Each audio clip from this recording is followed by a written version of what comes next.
90 Day Fiancé fans react to Season 8 cast of Happily Ever After. This is what they're giving us? TLC announced the 14 castmates appearing in Season 8 of 90 Day Fiancé, Happily Ever After. And the verdict is in. Viewers are so over these couples. As Monsters and critics previously reported, Season 8 of 90 Day Fiancé, Happily Ever After, debuts next month with 7 couples. We'll watch the following couples share their storylines with us this season: Emily Bieberly and Kobe Blaze, Angela Deem and Michael Ilasanmi, Jasmine Pineda and Gino Palazzolo, Nicole and Mahmoud Sherbani, Lauren and Alexei Bravarnik, Liz Woods and Big Ed Brown, and Thaís Ramón and Patrick Mendez.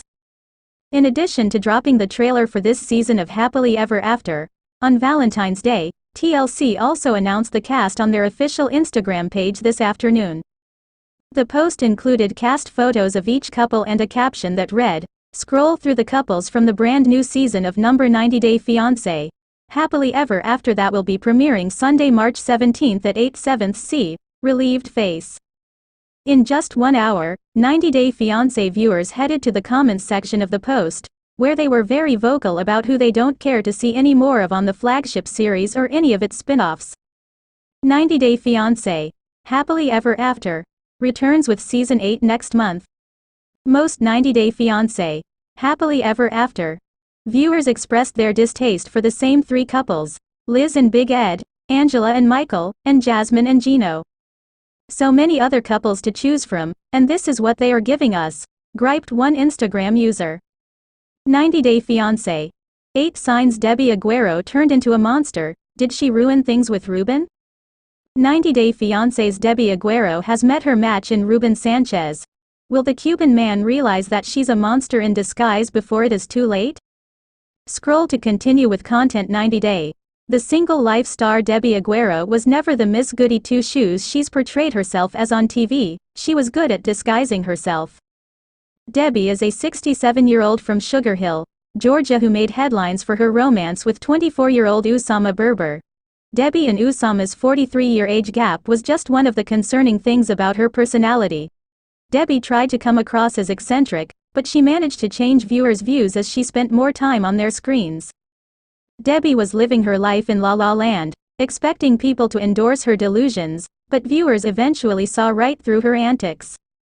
Debbie's become an expert at making crass comments, and her talking in the third person is jarring. Debbie's popularity is on a slow decline as she navigates her way through the dating world on the 90 Day Fiancé spin-off. Debbie is continuing to milk her love story with Usama but has now found a new love interest in Ruben Sanchez. However, Debbie's reaction upon seeing Ruben for the first time suggested she was scared of Ruben upstaging her and jealous of his genuine good vibes. Debbie started romancing a 20-year-old. Usama had messaged Debbie to compliment her artwork. As per Debbie, Usama kept sending her so many messages that he was like a tree that took root in her heart. Debbie saw that she had so much in common with Usama. He would send her pictures of his art and share his poetry, which gave Debbie encouragement and hope that Usama was a genuine person. Debbie wanted to be with someone who understood her. She claims she decided to meet the then 20-year-old Usama after 6 months.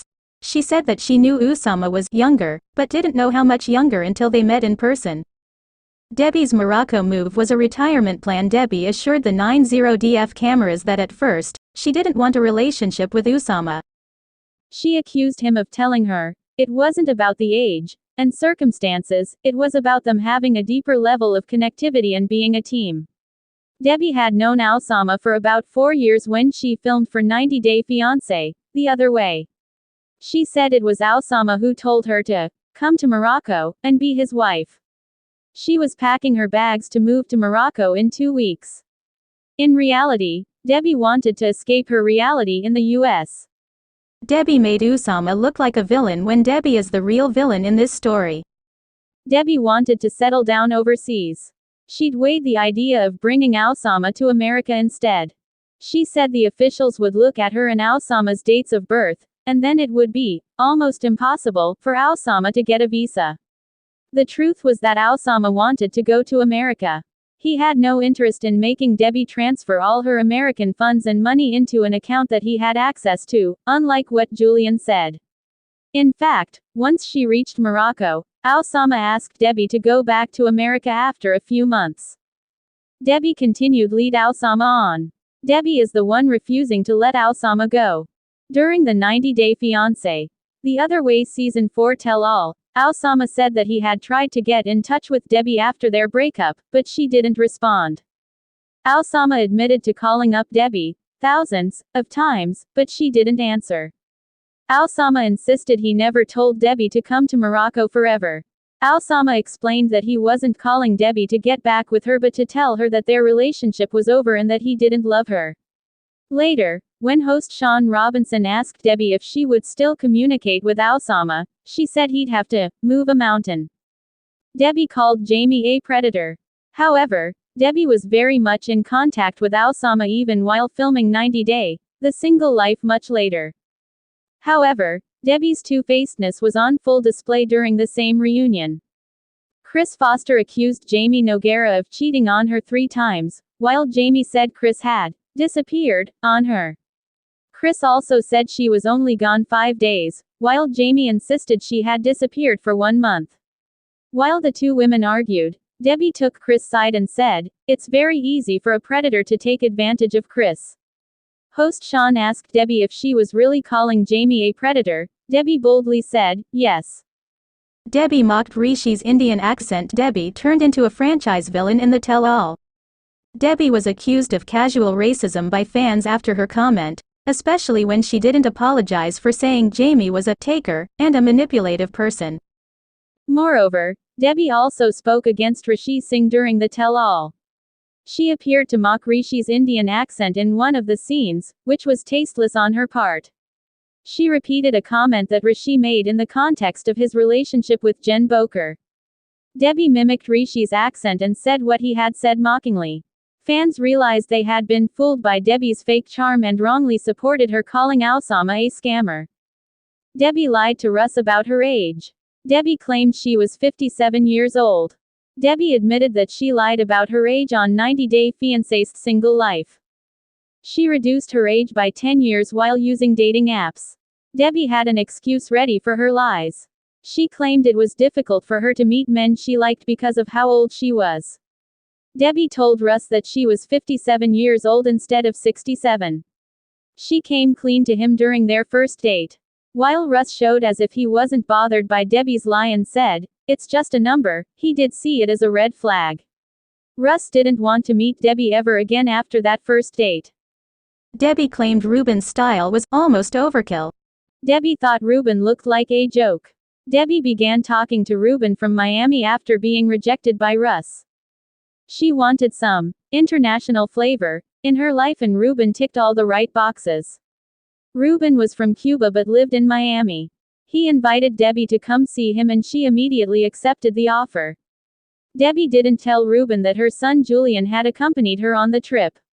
When she saw Ruben for the first time in person, she thought he looked like comedy, since he was blazing in every color God created. Debbie said Ruben's colorful outfit made her look conservative. Debbie had literally found the male version of herself.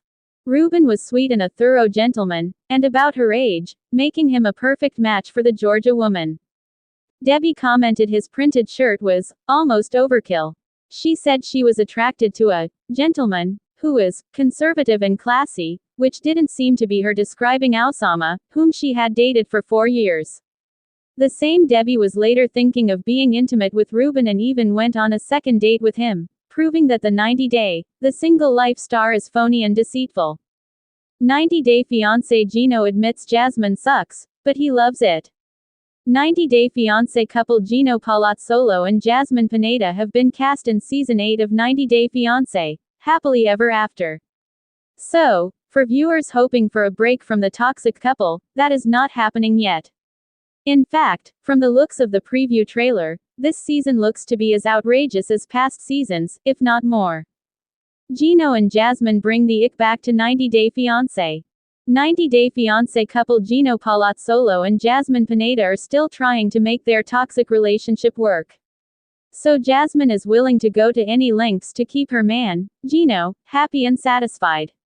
TLC viewers can look forward to more screaming and accusations between the pair. Gino Palazzolo admits that he knows Jasmine Pineda sucks most of the time.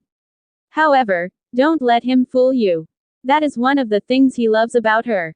90 Day Fiancé fans need to prepare themselves for Jasmine and Gino to continue with the TMI overshares and public displays of ick. Just when you thought the pair couldn't shock viewers anymore, they find a way. TLC has announced that Season 8 of 90 Day Fiancé, Happily Ever After will begin airing on March 17. The list of couples includes Gino Palazzolo and Jasmine Pineda, as well as Ed Brown, Liz Woods, Angela Deem, and Michael Ilasanmi. The Season 8 lineup also includes Alexei and Lauren, Mahmoud and Nicole, Thace and Patrick. According to Screen Rant, 2 more mystery couples will be revealed in the future. The secret couple have fans guessing. Many believe it will be Yara Zaya and Jovi Dufresne. However, the second couple has them stumped. Some think it could be Brandon and Mary. Now that you know what and who to expect for Season 8 of 90 Day Fiancé, Happily Ever After, how do you feel about the couples? Check out the promo trailer. But before you do, remember, you have been warned about Gino Palazzolo and Jasmine Pineda, so proceed at your own risk. 90 Day Fiancé, Happily Ever After. Season 8 is coming next month. Everything you need to know. 90 Day Fiancé fans, buckle up because another season of Happily Ever After is coming to TLC next month. For those of us who can't get enough of the reality television series, we're in luck because Season 8 is just around the corner, and it promises plenty of drama. In the name of love, TLC announced the cast members on Valentine's Day, and some of our favorite and least favorite 90 Day Fiancé couples are back to share their storylines this spring. 90 Day Fiancé's next big spin-off will include 7 couples from former seasons of the flagship series and its many subsequent spin-offs. Those couples include Angela Deem and Michael Ilasanmi, Kobe Blaze and Emily Bieberly, Big Ed Brown and Liz Woods, Lauren and Alexei Brovarnik, Jasmine Pineda and Gino Palazzolo, Nicole and Mahmoud Sherbani, and Thace Ramon and Patrick Mendez. In a trailer shared on YouTube, the couples give us a snippet of what to expect this season on Happily Ever After.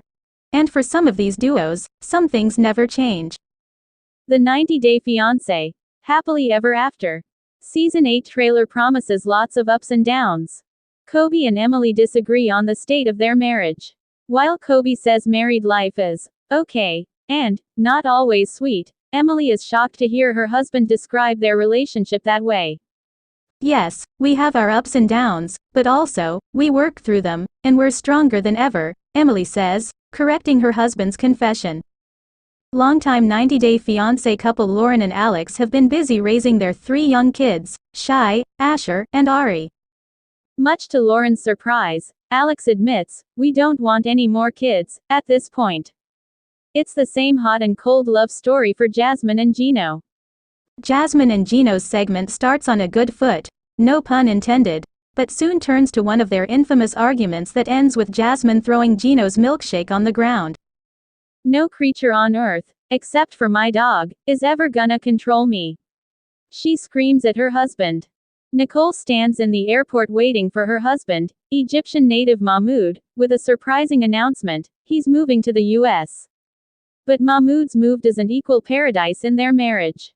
As Nicole puts it, the last 4 years of marriage have been tumultuous between these two, and their scene ends with Mahmoud taking off with Nicole's phone and credit card in his possession.